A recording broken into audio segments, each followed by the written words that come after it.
بسم اللہ الرحمن الرحیم۔ السلام علیکم ناظرین، آپ سن رہے ہیں اپنا پسندیدہ یوٹیوب چینل شام کی چائے۔ شام کی چائے میں علیم الحق حقی صاحب کی کتاب عشق کا عین جاری ہے۔ آج ہم آپ کو اس کی 5ویں قسط سنائیں گے، تو آئیے شروع کرتے ہیں۔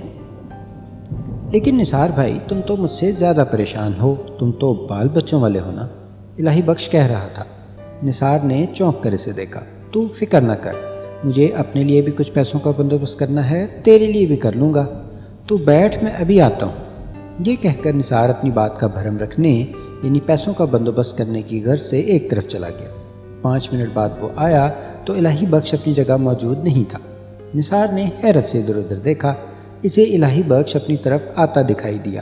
اس کے بائیں ہاتھ میں وہ تھیلا تھا جس میں وہ اپنے برش وغیرہ رکھتا تھا۔ اس کے ساتھ ایک خوش لباس آدمی بھی تھا۔ الہی بخش نثار کے پاس آ کر رکا۔ نثار بھائی، مجھے کام مل گیا ہے، اب چلتا ہوں، کل ملاقات ہوگی، اس نے چہک کر کہا اور نثار سے مسافے کے لیے ہاتھ بڑھایا۔ ہاتھ ملانے کے دوران اس کے ہاتھ سے کوئی کاغذ کی چیز نثار کے ہاتھ میں منتقل ہو گئی۔ پھر الہی بخش تیز قدموں سے آگے بڑھ گیا۔ نثار نے حیرت سے اپنے ہاتھ کو دیکھا۔ وہ 10 کا نوٹ تھا جو الہی بخش بہت خاموشی سے اسے تھما گیا تھا۔ چند لمحے تو نثار سناٹے کی سی کیفیت میں ساکت کھڑا رہا۔ پھر اس نے الہی بخش کو پکارنے کے لیے ہونٹ کھولے، مگر ایک احساس نے اسے روک دیا۔ کسی کو مدد مانگنا سکھانے کے لیے ضروری ہے کہ اس سے مدد لی جائے۔ نثار نے اس کا وہ نوٹ جیب میں رکھ لیا۔ یہ نوٹ وہ اگلے روز واپس بھی کر سکتا تھا اور یہ جتا بھی سکتا تھا کہ بھائی کو بھائی سے مدد لینے میں آر نہیں ہونی چاہیے۔ ادھر تیز قدم بڑھاتے ہوئے الہی بخش بہت خوش تھا۔ رزق دینے والے نے اس کی شرم رکھ لی تھی۔ اس نے کسی سے مدد نہیں مانگی تھی، لیکن نثار کے سامنے اعتراف کرنے کے بعد وہ نثار سے کچھ لینے کو منع نہیں کر سکتا تھا، اور وہ کچھ لینا بھی نہیں چاہتا تھا۔ اللہ نے اس کے دل سے نکلی ہوئی دعا سن لی تھی۔ نثار کے جاتے ہی وکیل صاحب آ گئے تھے۔ وکیل صاحب نے ایک بار پہلے بھی اس سے کام کرایا تھا اور اس سے بہت متاثر ہوئے تھے۔ قریب ہی وکیل صاحب کا بہت بڑا 2 منزلہ مکان تھا۔ پچھلی بار انہوں نے اپنی 3 دکانوں میں رنگ کرایا تھا اور وعدہ کیا تھا کہ اگلی بار وہ اسے پورے بنگلے کا کام دیں گے۔ وکیل صاحب نے اس سے کام کی بات کی تو اس نے کہا، وکیل صاحب، ایک بات کہوں تو برا تو نہیں مانیں گے؟ وکیل صاحب چونکے۔ انہوں نے سوچا شاید زیادہ مزدوری کی بات کرے گا، پھر بھی انہوں نے کہا، بولو کیا بات ہے؟ صاحب جی، مجھے 15 روپے پیشگی دے سکتے ہیں؟ وکیل صاحب نے جیب سے 20 روپے نکال کر اسے دے دیے۔ یوں عزت رہ گئی۔ سو اب الہی بخش کا رواں رواں اللہ کا شکر ادا کر رہا تھا۔ شکر گزاری کے بعد توبہ کا وقت آیا۔ الہی بخش کی سمجھ میں آیا کہ پچھلے دنوں میں اس نے کام ٹھکرا ٹھکرا کر بہت ناشکرا پن کیا ہے، ورنہ اس پر یہ وقت ہی نہیں آتا، اور اللہ نے تو اس ناشکرے پن کے باوجود اس کی حاجت روائی فرمائی ہے۔ بے شک وہ بڑا رحیم، نہایت مہربان، اور اب تو سب تعریفیں اسی کے لیے ہیں۔ وکیل صاحب کا کام 10 دن میں ختم ہوا اور الہی بخش کے سارے دل درد دور ہو گئے۔ ہوٹل کا حساب چکتا ہو گیا اور جیب بھی بھاری ہو گئی، مگر اسے ایک بہت بڑا سبق مل گیا تھا۔ اس نے فیصلہ کر لیا تھا کہ اب کبھی کام کو ٹھکرائے گا نہیں، لیکن وہ نہیں جانتا تھا کہ اس کے بارے میں اوپر کچھ اور فیصلہ ہو چکا ہے۔ اس روز وہ معمول کے مطابق 12:15 بجے اٹھا۔ کھانا کھا کر وہ سعدی کے گھر کی طرف چل دیا، جہاں وہ گزشتہ 10 دن سے نہیں جا سکا تھا۔ شاید اسی لیے اس روز اس کے قدموں میں دھمال کی سی کیفیت تھی۔ شیخ مظہر علی کے بنگلے کے سامنے سے گزرتے ہوئے اسے خیال آیا کہ اگر کبھی اس بنگلے کا گیٹ اس کے لیے کھل جائے تو کیا ہو۔ اس نے فوراً ہی اس فضول خیال کو ذہن کے کسی نہاں خانے میں دھکیل دیا۔ نہ کبھی ایسا ہونا تھا اور نہ ہی اسے ایسی کوئی خواہش تھی۔ معمول کے مطابق وہ اس موڑ تک گیا جہاں سڑک زاویہ قائمہ بناتے ہوئے دونوں جانب مڑتی تھی۔ وہاں سے وہ واپسی کے لیے پلٹا۔ وہ پلٹا تو ہمیشہ کی طرح شیخ صاحب کے بنگلے کے سامنے والے فٹ پاتھ پر تھا، یعنی اس کے اور بنگلے کے درمیان سڑک حائل تھی۔ وہ کوئی 20 گز دور چلا ہوگا۔ وہاں آئس کریم اور ٹھنڈی بوتلوں کی ایک چھوٹی سی دکان تھی۔ وہ وہاں سے گزر رہا تھا۔ اسی وقت 5-6 سال کا ایک لڑکا ایک بڈھے کی انگلی تو نہیں تھامی ہوئی تھی، لیکن انداز بتاتا تھا کہ دونوں ساتھ ہیں۔ اسی لمحے موڑ کی طرف سے کسی گاڑی کے ٹائر سڑک سے رگڑنے اور چرچرانے کی آواز سنائی دی۔ کچھ چرچراہٹ بریکوں کی وجہ سے بھی تھی۔ الہی بخش نے پلٹ کر دیکھا، ایک سرخ رنگ کی کار موڑ مڑ کر اسی سڑک پر آ رہی تھی۔ گاڑیاں 90 سے درجے کے موڑ ایسی رفتار سے نہیں کاٹتی، یہ ایک غیر معمولی بات تھی۔ موڑ کاٹتے ہوئے سڑک کے دوسری سائڈ تک گاڑی پہنچ گئی تھی اور اب وہ یوں سنبھل رہی تھی جیسے کوئی شرابی گرنے کے بعد اٹھ کر لڑکھڑاتے ہوئے سنبھلتا ہے۔ اس کی رفتار اب بھی بہت زیادہ تھی۔ الہی بخش کی نظریں سڑک کی طرف اٹھی۔ بڈھا اور بچہ اس وقت سڑک کے عین وسط میں تھے۔ انہوں نے گاڑی کی آواز بھی سن لی تھی اور بے قابو گاڑی ہی کی طرف متوجہ تھے۔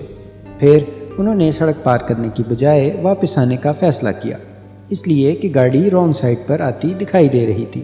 وہ پلٹے اور اسی طرف لپکے جہاں الہی بخش کھڑا تھا۔ ادھر گاڑی سنبھل کر اب درست سائڈ کی طرف آ رہی تھی۔ الہی بخش کو صورتحال کی سنگینی کا احساس ہو گیا تھا۔ گاڑی کی جو رفتار تھی اس سے ان تک پہنچنے میں گاڑی کا 1 سیکنڈ کا وقت بھی نہ لگتا۔ ان دونوں کے پاس نہ پلٹنے کی مہلت تھی اور نہ ہی وہ گاڑی سے بچ کر ادھر آ سکتے تھے۔ فیصلہ کرنے کی بھی مہلت نہیں تھی۔ گاڑی اسی رفتار سے جھپٹی چلی آ رہی تھی۔ ان دونوں نے بھی یہ دیکھ لیا تھا اور اب خوف سے اپنی جگہ جم کر رہ گئے تھے۔ الہی بخش نے تیزی سے جست لگائی۔ اس کے دونوں ہاتھ آگے کی طرف پھیلے ہوئے تھے۔ اسے صرف احساس ہوا کہ گاڑی بالکل اس کے سر پر آ پہنچی ہے۔ آخری کوشش کے طور پر اس نے اپنے ہاتھ پھیلا کر دھکیلے۔ اس کے ہاتھ 2 جسموں سے ٹکرائے، ساتھ ہی گاڑی اس کے جسم سے ٹکرائی۔ اس نے خود کو فضا میں اڑتا ہوا محسوس کیا۔ سڑک پر گرنے تک وہ اپنے حواس میں تھا، مگر پھر اسے کسی بات کا ہوش نہیں رہا۔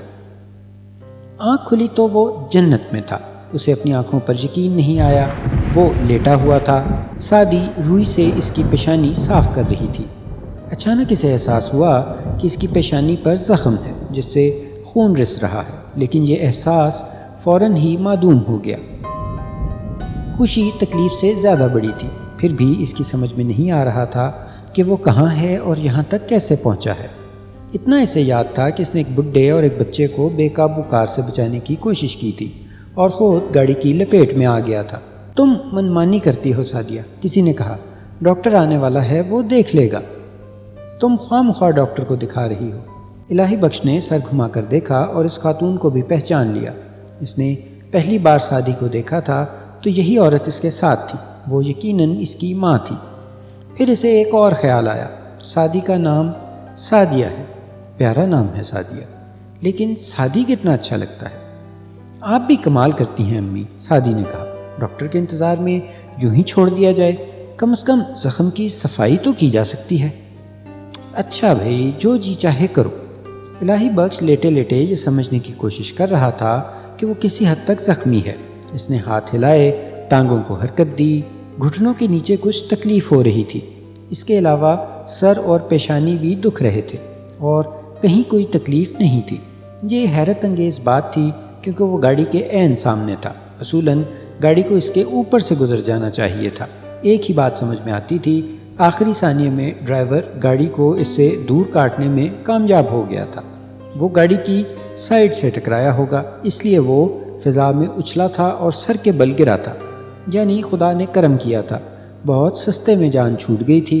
جان چھوٹ گئی تھی اور انعام کتنا بڑا تھا۔ یہ طے تھا کہ اس وقت وہ سعدی کے گھر میں ہے، جس کے گیٹ سے گزرنے کا اس نے کبھی تصور بھی نہیں کیا تھا۔ لو، ڈاکٹر بھی آ گیا، اب ہٹ جاؤ، سعدی کی ماں کی آواز نے اسے چونکا دیا۔ وہی بڈھا شخص ڈاکٹر کا بیگ اٹھائے ہوئے تھا جسے اس نے دھکیلا تھا۔ اس کے پیچھے ڈاکٹر تھا۔ سعدی اٹھ کر کھڑی ہو گئی۔ اب الہی بخش نے دیکھا کہ وہ پلنگ کی طرف ایک کرسی پر بیٹھی تھی۔ بیٹھیے ڈاکٹر صاحب، اس نے مترنم آواز میں کہا۔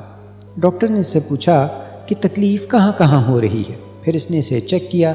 تشویش کی کوئی بات نہیں بیگم صاحبہ، اس نے سعدی کی ماں سے کہا۔ معمولی چوٹیں ہیں، البتہ سر کی اندرونی چوٹ خطرناک ہو سکتی ہے۔ میں دوائیں لکھ کر دے رہا ہوں، یہ منگوا لیں، مریض کو آرام کی ضرورت ہے۔ ہاں، اسے قے ہوئی متلی کی شکایت کرے تو فوراً مجھے بلوا لیجیے گا۔ بیگم صاحبہ نے ڈاکٹر کو فیس دی۔ ڈاکٹر چلا گیا۔ بیگم صاحبہ نے ڈاکٹر کا لکھا نسخہ بڈھے شخص کو دیا۔ جاؤ کرمو چاچا، یہ دوائیں لے آؤ۔ کرمو کے جانے کے بعد الہی بخش کی طرف مڑی تو الہی بخش ہے نام تمہارا؟ جی بی بی صاحب۔ رہتے کہاں ہو؟ اعظم بستی میں۔ یہ کہاں ہے؟ انہوں نے پوچھا۔ پھر بے نیازی سے کہا، خیر ہوگی کہیں۔ یہ بتاؤ ماں باپ کے ساتھ رہتے ہو؟ جی نہیں، وہ تو سب ایبٹ آباد میں ہیں، میں یہاں اکیلا رہتا ہوں۔ یہ اور بھی اچھا ہے کیونکہ تمہیں کل تک تو یہاں رہنا ہوگا، ماں باپ ہوتے تو اور پریشانی ہوتی۔ الہی بخش کو ان کا لہجہ اور انداز اچھا نہیں لگا، لیکن اسے اس کی کوئی پرواہ نہیں تھی۔ تم کرتے کیا ہو؟ اس بار سوال سعدی نے کیا تھا۔ رنگ و روغن کا کام کرتا ہوں، اس نے سعدی کے چہرے پر نظریں جماتے ہوئے کہا۔ یہاں قریب ہی فٹ پاتھ پر بیٹھتا ہوں، کیفے لبرٹی کے سامنے۔ سعدی کی آنکھیں ایک پل کو چمکی۔ ہاؤ ویری رومانٹک، اس نے سنسنی آمیز لہجے میں کہا۔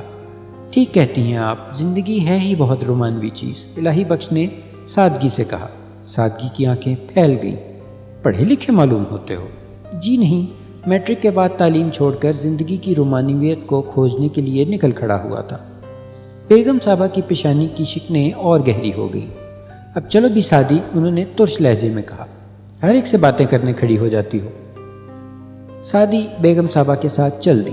دروازے پر پہنچنے کے بعد اس نے پلٹ کر الہی بخش کو دیکھا۔ اس کی نگاہوں میں معذرت تھی۔ بیگم صاحبہ اس وقت تک باہر نکل چکی تھیں۔ سنو الہی بخش، کرمو چاچا تمہارا خیال رکھے گا، لیکن ایک بات یاد رکھنا، اگر متلی محسوس ہو تو فوراً کرمو چاچا کو بتا دینا، یہ بہت ضروری ہے۔ وہ دونوں چلی گئی۔ الہی بخش نے آنکھیں موند لیں۔ سعدی واپس آ گئی۔ اس نے آنکھیں کھول دیں۔ یہ کیا ہو رہا ہے میرے ساتھ؟ اس نے خود کلامی کی۔ عشق کی تربیت دی جا رہی ہے تمہیں، اس کے اندر سے کسی نے کہا۔ یہ کیسا عشق ہے؟ میں کسی سے کچھ کہہ بھی نہیں سکتا۔ عشق میں کچھ کہنے کی ضرورت ہی نہیں ہوتی۔ اس نے پھر آنکھیں موند لیں۔ سعدی پھر آ گئی۔ اس نے اس کی پیشانی پر ہاتھ رکھ دیا۔ نہ جانے کیسے، لیکن زندگی میں پہلی بار وہ دن میں ہی سو گیا۔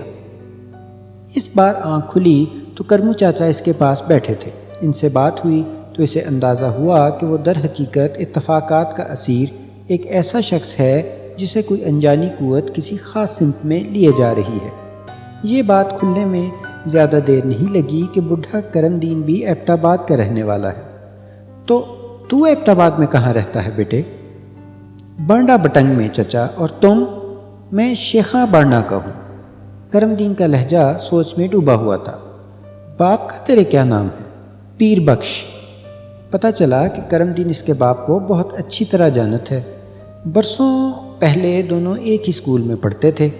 دیر تک کرم دین پیر بخش کے بارے میں معلوم کرتا اور اپنے اور اس کے لڑکپن کی باتیں کرتا رہا۔ پھر اس نے بڑی شفقت سے کہا، تو ویسے ہی میرے لیے بیٹے کی طرح ہے، میری جان بچا کر تو سگے بیٹے سے زیادہ عزیز ہو گیا ہے۔ کیسی باتیں کرتے ہو چاچا؟ الہی بخش نے شرمساری سے کہا۔ اور وہ جو بچہ میرے ساتھ تھا نا، وہ اس گھر کا اکلوتا بیٹا ہے، لاڈلا بچہ ہے۔ 2 ہی بچے ہیں ان لوگوں کے، سعدی بی بی اور اظہر بیٹا۔ بچے کو چوٹ تو نہیں آئی نا؟ خراش بھی نہیں آئی، وہ تو اللہ نے تجھے رحمت کا فرشتہ بنا کر بھیج دیا، ورنہ میرے اور اس کے بچنے کا سوال ہی نہیں تھا۔ کرم دین کہتے کہتے رکا، پھر بولا، یہ اظہر بابا بڑی منتوں مرادوں کا بچہ ہے، تجھے اندازہ ہی نہیں کہ تو نے ان لوگوں پر کتنا بڑا احسان کیا ہے۔ احسان کرنے والی تو اللہ کی ذات ہے چاچا، الہی بخش نے سخت لہجے میں اس کی بات کاٹ دی۔ ٹھیک ہے، لیکن عزت تو وسیلے کی بھی ہوتی ہے۔ یہ بہت اچھے لوگ ہیں، کسی کا احسان کبھی نہیں بھولتے۔ پر بیگم صاحبہ تو ایسے بات کر رہی تھی جیسے میں کوئی مصیبت یا بوجھ ہوں۔ اگر مجھے، الہی بخش نے بروقت خود کو روک لیا۔ یہ حقیقت تھی کہ اگر اس گھر میں سعدی نہ ہوتی تو وہ فوراً ہی وہاں سے نکل جاتا۔ بس بیگم صاحبہ ایسی ہی ہیں، کرم دین نے ٹھنڈی سانس لے کر کہا۔ کبھی کبھی تو لگتا ہے کہ ہم جیسوں کو انسان ہی نہیں سمجھتی، پر صاحب بہت اچھے ہیں اور بچے بھی بڑی عزت دیتے ہیں۔ بیگم صاحب کو شاید پیسے کا گھمنڈ ہے، سب نوکروں سے ایسے ہی بات کرتی ہیں۔ پر میں نوکر تو نہیں ہوں ان کا۔ چھوڑ ان کی بات، صاحب آئیں تو دیکھنا، اب تو یہ دوا کھا لے۔ الہی بخش نے پانی کے ساتھ گولی نگل لی۔ اچھا تو یہ ہے ان کا بنگلہ؟ وہ بڑبڑایا۔ بنگلہ کہاں پگلے، یہ تو میرا کوارٹر ہے، ایک حصے میں نوکروں کے لیے کوارٹر بنوا دیے ہیں، بنگلہ تو بہت بڑا ہے، کل دیکھنا۔ الہی بخش نے ادھر ادھر دیکھا۔ میں یہاں سوؤں گا تو تم کیا کرو گے؟ اس نے پوچھا۔ چارپائی تو یہاں ایک ہی ہے۔ اوہو، تو اس کی فکر نہ کر چاچا، میں گھر ہی نہ چلا جاؤں؟ اب تو میں بالکل ٹھیک ہوں۔ بیکار کی باتیں نہ کر، صاحب سے ملے بغیر تو نہیں جا سکتا، چلا گیا تو صاحب خفا ہوں گے۔ یہ بات نہ ہوتی تو بیگم صاحب نے ہی چلتا کر دیا ہوتا تجھے۔ الہی بخش سن کر مسکرایا۔ تو یہ بات ہے، میں نے کہا نا صاحب بہت اچھا آدمی ہے۔ دوپہر تک وہ اس گھر کی، کراچی کی اور ایبٹ آباد کی باتیں کرتے رہے۔ پھر کرموں کھانا لے آیا، دونوں نے ساتھ بیٹھ کر کھانا کھایا۔ کھانے کے دوران الہی بخش نے پوچھا، تم یہاں کیا کرتے ہو چاچا؟ میں مالی ہوں اور باہر سے سودا سلف بھی لاتا ہوں، پورے 15 سال سے ہوں یہاں۔ صاحب بہت اعتبار کرتے ہیں مجھ پر، مجھے نوکری چھوڑ کر جانے ہی نہیں دیتے۔ وہاں میرے اب بیٹے اپنے پاؤں پر کھڑے ہیں، وہ مجھے بلاتے ہیں کہ اب مجھے کچھ کرنے کی ضرورت نہیں، پر صاحب مجھے نہیں چھوڑتے۔ سال 2 سال میں کچھ دن بچوں کے ساتھ گزار آتا ہوں۔ کھانے کے بعد الہی بخش نے دوا لی اور تھوڑی ہی دیر بعد اسے نیند آ گئی۔ شیخ مظہر علی رات 10 بجے گھر پہنچے۔ شام کو انہوں نے گھر فون کر کے بتا دیا کہ ایک اہم میٹنگ کی وجہ سے واپسی میں دیر ہو جائے گی، کھانے پر ان کا انتظار نہ کیا جائے۔ وہ پہنچے تو سعدی انہیں جاگتی ملی۔ اس نے حیرت سے انہیں دیکھا۔ پاپا آپ تو جلدی آ گئے، کیا بات ہے بیٹی، پھر واپس چلا جاؤں؟ تمہیں میرا آنا اچھا نہیں لگا؟ شیخ صاحب نے صوفے پر بیٹھ کر پاؤں پھیلاتے ہوئے کہا۔ آپ جانتے ہیں پاپا کہ یہ بات نہیں، سعدی ٹھنک کر بولی۔ آپ نے تو کہا تھا کہ دیر سے گھر آئیں گے، ہم نے کھانا کھا لیا، اتنی دیر تو ہم انتظار کر سکتے تھے، ساتھ ہی کھا لیتے کھانا، صرف 10 ہی تو بجے ہیں۔ شیخ صاحب مشفقانہ انداز میں مسکرائے۔ مجھے اور بھی دیر ہو سکتی تھی، یہ تو اتفاق ہے کہ میں جلدی چلا آیا۔ کھانا لگواؤں آپ کے لیے؟ بھوک نہیں ہے، البتہ کافی پلوا دو۔ سعدی اٹھ کر گئی اور ملازمہ جمیلہ کو کافی لانے کے لیے کہا۔ وہ پھر باپ کے پاس آ بیٹھی۔ تمہاری ممی کہاں ہیں؟ شیخ صاحب نے پوچھا۔ اوپر اپنے بیڈ روم میں، سر میں درد ہو رہا تھا، نیند کی گولیاں لے لی ہیں۔ سر کے درد کا علاج نیند کی دوا لے کر سو جانا تو نہیں، شیخ صاحب نے کہا، مگر وہ بات کہاں سنتی ہیں۔ سعدی کو ان کے لہجے میں بے بسی پر دکھ ہونے لگا۔ اس نے تو بچپن سے ہی ماں باپ کو لڑتے جھڑتے دیکھا تھا۔ امی کے مزاج میں سرکشی بہت تھی، وہ پاپا کی کوئی بات نہیں مانتی تھی۔ پاپا میں بھی برداشت کا مادہ نہیں تھا۔ شکر تھا کہ مار پیٹ کی نوبت نہیں آئی، لیکن امی اور پاپا میں کئی دن تک بات چیت بند رہتی تھی۔ پھر اظہر کی پیدائش کے بعد پاپا بہت متحمل مزاج ہو گئے اور امی چڑچڑی اور بد دماغ ہو گئیں، شاید اس لیے کہ پاپا اب ان سے لڑتے بھی نہیں تھے۔ اور اظہر کہاں ہے؟ شیخ صاحب نے کافی کا گھونٹ لیتے ہوئے پوچھا۔ جمیلہ چند لمحے پہلے کافی کی پیالی ان کے سامنے رکھ گئی تھی۔ سعدی نے ان کی بات سنی ہی نہیں، وہ اپنی ہی سوچوں میں گھری ہوئی تھی۔ بیٹی اظہر کہاں ہے؟ شیخ صاحب نے دہرایا۔ انہیں حیرت ہو رہی تھی، اظہر ہر حال میں ان کا انتظار کرتا تھا، چاہے رات کے 12 بج جائیں۔ اظہر؟ سعدی نے چونک کر سر اٹھایا۔ وہ سو رہا ہے پاپا، ڈاکٹر نے اسے ٹرینکولائزر دیا تھا۔ اب کے چونکنے کی باری شیخ صاحب کی تھی۔ کیوں بھائی، کیا ہوا ہے اسے؟ خیریت تو ہے؟ انہوں نے پرتشویش لہجے میں پوچھا۔ تو کیا امی نے آپ کو نہیں بتایا؟ کیا نہیں بتایا؟ شیخ صاحب سنبھل کر بیٹھ گئے۔ سعدی کو اس بار امی کے رویے پر شدید غصہ آیا۔ اس کا خیال تھا کہ امی نے فون پر پاپا کو حادثے کے متعلق بتا دیا ہوگا۔ اسے تو حیرت ہوئی تھی کہ پاپا فوراً ہی دوڑے کیوں نہیں آئے۔ پھر اس نے سوچا شاید اس لیے کہ اظہر کو خراش بھی نہیں آئی ہے۔ پاپا آج اظہر ایک جان لیوا حادثے میں بال بچا ہے۔ شیخ صاحب اچھل کر کھڑے ہو گئے۔ وہ زینوں کی طرف لپکے، لیکن سعدی نے انہیں پکار لیا۔ پریشانی کی کوئی بات نہیں پاپا، اسے خراش بھی نہیں آئی ہے، اس وقت وہ بے خبر سو رہا ہوگا، صبح دیکھ لیجئے گا اسے۔ تم سچ کہہ رہی ہو نا؟ شیخ صاحب کے لہجے میں التجا تھی۔ ہاں پاپا، آپ آرام سے بیٹھ کر کافی پئیں۔ اظہر کو معمولی سی چوٹ بھی آئی ہوتی تو میں اتنے سکون سے بیٹھی ملتی آپ کو؟ سعدی کے لہجے میں شکایت تھی۔ بات درست تھی۔ شیخ صاحب نے خجالت سے بیٹی کو دیکھا اور اپنی جگہ واپس آ بیٹھے۔ ہوا کیا تھا؟ انہوں نے پوچھا۔ کافی کی پیالی کو وہ بھول ہی گئے تھے۔ تفصیل تو مجھے نہیں معلوم پاپا، کرمو چاچا بتا سکتے ہیں۔ مجھے اتنا معلوم ہے کہ ایک اجنبی انہیں بچاتے ہوئے زخمی ہو گیا تھا، اس کو بھی معمولی چوٹیں آئی ہیں۔ اسے بھی تمہاری ممی نے کچھ احسان کر کے نکال دیا ہوگا۔ شیخ صاحب کے لہجے میں تلخی تھی۔ ارادہ تو یہی تھا ان کا، لیکن میں نے انہیں روک دیا۔ وہ کرمو چاچا کے کوارٹر میں ہے۔ تم بہت پیاری ہو بیٹی، شیخ صاحب نے اٹھتے ہوئے کہا۔ میں ذرا اسے دیکھ آؤں۔ پاپا میں جمیلہ کو بھیج کر انہیں یہیں بلوا لیتی ہوں۔ نہیں سعدی بیٹے، مجھے خود جانا چاہیے، یہ کہہ کر شیخ صاحب باہر چلے گئے۔ سعدی پھر اپنی سوچوں میں گم ہو گئی۔ امی اور پاپا کتنے مختلف ہیں ایک دوسرے سے، ایسا کیوں ہوتا ہے؟ دو افراد جنہیں ایک دوسرے کے ساتھ زندگی گزارنی ہوتی ہے وہ خوفناک حد تک ایک دوسرے کے برعکس کیوں ہوتے ہیں؟ اب تو اسے شادی سے خوف آتا تھا، اسے یقین تھا کہ اس کے ساتھ بھی یہی ہوگا۔ ادھر ہلکی سی دستک پر کرم دین نے دروازہ کھولا تو شیخ صاحب کو دیکھ کر حیران رہ گیا۔ صاحب جی، آپ مجھے بلوا لیا ہوتا، میں اس سے ملنے آیا ہوں، شیخ صاحب نے کہا۔ وہ اندر داخل ہو گئے۔ انہوں نے سوئے ہوئے الہی بخش کو غور سے دیکھا۔ وہ بہت خوشرو جوان تھا، پتلا ناک نقشہ، کشادہ پیشانی اور پیشانی پر بہت گہرے زخم کا نشان۔ انہیں حیرت ہوئی کہ وہ نشان بدنما نہیں لگ رہا تھا، بلکہ لگتا تھا کہ وہ اس کے وجود کا ایک اہم حصہ ہے۔ ارے یہ تو سو رہا ہے، انہوں نے دھیمی آواز میں کہا۔ جی صاحب جی، تم ذرا میرے ساتھ آؤ کرمو۔ کرم دین دروازہ بھیڑ کر ان کے پیچھے نکل آیا۔ وہ اسے باغیچے میں لے گئے، وہاں گارڈن چیئرز پڑی تھیں۔ وہ ایک کرسی پر بیٹھ گئے۔ بیٹھو کرمو۔ کرمو نیچے گھاس پر بیٹھ گیا۔ اب مجھے سب کچھ بتاؤ۔ کرم دین نے بتایا کہ کس طرح وہ اظہر بابا کے ساتھ سڑک پار کر رہا تھا کہ وہ گاڑی موڑ سے اس طرف آئی۔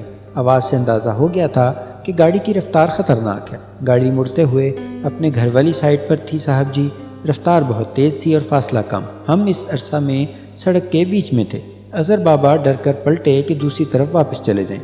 میں بھی ان کے ساتھ ہی پلٹا۔ اتنی دیر میں گاڑی نے رخ بدل لیا۔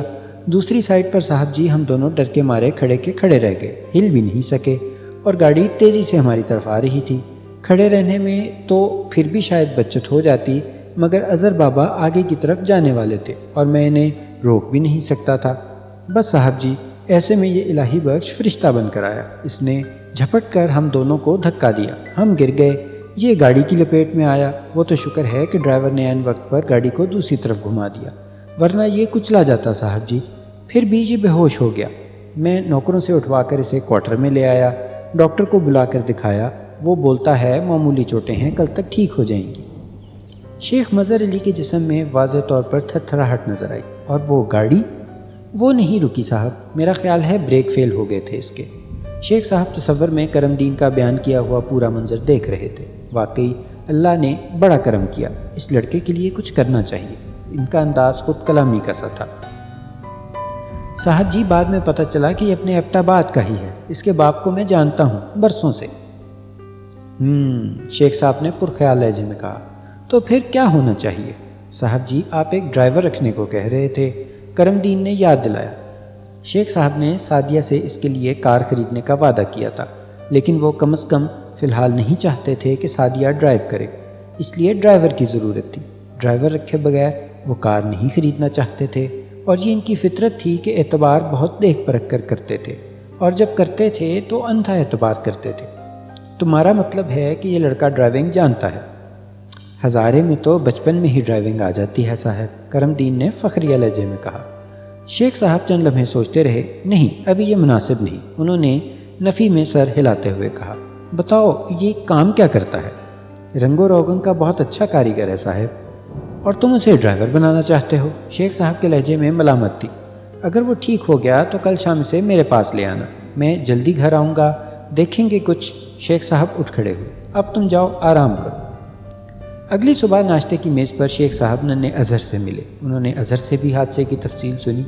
بس پاپا، گاڑی ہم پر چڑھنے والی تھی کہ انہوں نے ہمیں دھکا دے دیا۔ اظہر نے جو نقشہ کھینچا وہ اور خوفناک تھا۔ شیخ صاحب نے ملامت بھری نظروں سے بیوی کو دیکھا۔ اور آپ نے مجھے فون پر مجھے یہ بتانا ضروری بھی نہیں سمجھا؟ کوئی ایسی خاص بات تو نہیں تھی، کچھ بھی تو نہیں ہوا تھا، رخسانہ بیگم نے بے پرواہی سے کہا۔ جب تک کوئی مر نہ جائے آپ کے خیال میں حادثہ سنگین نہیں ہوتا، شیخ صاحب نے سرد لہجے میں کہا۔ یہ تو بڑی خطرناک بات ہے، اللہ کو ناراض کرنے والی۔ ارے یہ لوگ بڑھا چڑھا کر بتا رہے ہیں۔ چلیے ٹھیک ہے، شیخ صاحب نے کہا۔ پھر چند لمحے کے توقف کے بعد بولے، میں بہت دنوں سے دیکھ رہا ہوں کہ اس گھر کو رنگ و روغن کی ضرورت ہے۔ صاف کیوں نہیں کہتے کہ اب فٹ پاتھ پر بیٹھنے والے اس رنگ ساز کا احسان چکائیں گے؟ رخسانہ بیگم نے تڑ سے کہا۔ تو احسان ماننا کوئی بری بات ہے کیا؟ احسان کیسا، ٹھیک ٹھاک ہے، وہ ماتھے پر ذرا سی خراش آئی ہے بس۔ پھر وہی بات، وہ مر جاتا یا اپاہج ہو جاتا تب آپ اس کا احسان مانتی۔ شیخ صاحب نے گہری سانس لے کر کہا، یہ بھی سن لیجئے کہ یہ کوئی احسان کا صلہ نہیں ہوگا، وہ کام کرے گا اور اجرت لے گا، احسان تو عمر بھر نہیں اتارا جا سکتا، یہ سب چھوٹے پن کی باتیں ہیں، کرتے رہیں جو جی میں آئے، مجھے بتانے کی ضرورت نہیں۔ میرے خیال میں چھوٹے لوگوں کو ذرا سی بات پر سر سے بٹھا لینا چھوٹا پن ہے، جسے آپ بڑائی سمجھتے ہیں۔ رخسانہ بیگم نے پاؤں پٹکتے ہوئے کہا اور ناشتے کی میز سے اٹھ گئیں۔ شیخ صاحب نے بات کو بڑھانا مناسب نہیں سمجھا، جانتے تھے کہ اس سے تلخی کے سوا کچھ حاصل نہیں ہوگا۔ ناشتے کے بعد کرم دین ڈاکٹر کو بلا لایا۔ ڈاکٹر نے اچھی طرح معائنہ کر کے کہا کہ خطرے کی کوئی بات نہیں، دن میں 3 بار مرہم لگایا جائے، پیشانی کا زخم 2-3 دن میں ٹھیک ہو جائے گا۔ چاچا اب میں چلتا ہوں، ڈاکٹر کے جانے کے بعد الہی بخش نے کہا۔ نہ بیٹے، صاحب جی سے ملے بغیر تو نہیں جا سکتا۔ وہ 1 مہینے نہ ملیں تو کیا میں یہیں پڑا رہوں گا؟ وہ تو کل رات ہی تجھ سے ملنے آئے تھے، تو سو رہا تھا، تجھے دیکھا اور چلے گئے۔ الہی بخش کے دل میں اندیکھے شیخ صاحب کے لیے قدر و منزلت کا جذبہ پیدا ہوا۔ اچھا تو مجھے جگا لیا ہوتا۔ انہوں نے جگانے نہیں دیا، آج شام وہ تجھ سے ضرور ملیں گے۔ ٹھیک ہے چاچا، پر ابھی مجھے باہر جانا ہے، الہی بخش نے کہا۔ 1 گھنٹے میں واپس آ جاؤں گا۔ کرم دین نے بے اعتباری سے اسے دیکھا۔ دیکھ، تو ملے بغیر چلا گیا تو میری بڑی بے عزتی ہوگی۔ ارے چاچا، تم میرے لیے ابا جیسے ہو، میں تمہاری بے عزتی کرا سکتا ہوں، الہی بخش نے مسکراتے ہوئے کہا۔ وہ جن لوگوں کے ساتھ میں رہتا ہوں کل سے میرے لیے پریشان ہو رہے ہوں گے، انہیں جا کر بتا تو آؤں کہ میری فکر نہ کریں، میں خیریت سے ہوں۔ تو چلا جا، پر دوپہر کا کھانا میرے ساتھ کھانا ہے، کرم دین نے کہا۔ الہی بخش کو نہیں معلوم تھا کہ اس کے ساتھ رہنے والے کہاں کہاں کام کرتے ہیں۔ اس نے سوچا کہ جا کر نثار کو بتا دے گا، کرامت اس کے پاس آتا رہتا ہے، نثار اسے بتا دے گا۔ وہ فٹ پاتھ پر پہنچا تو پتہ چلا کہ اسی کے متعلق باتیں ہو رہی ہیں۔ سب پریشان تھے، کرامت بھی آیا ہوا تھا۔ اب اسے خیال آیا کہ وہ تو گزشتہ روز دوپہر کے کھانا کھانے کے لیے نکلا تھا اور اس کے بعد واپس ہی نہیں گیا تھا۔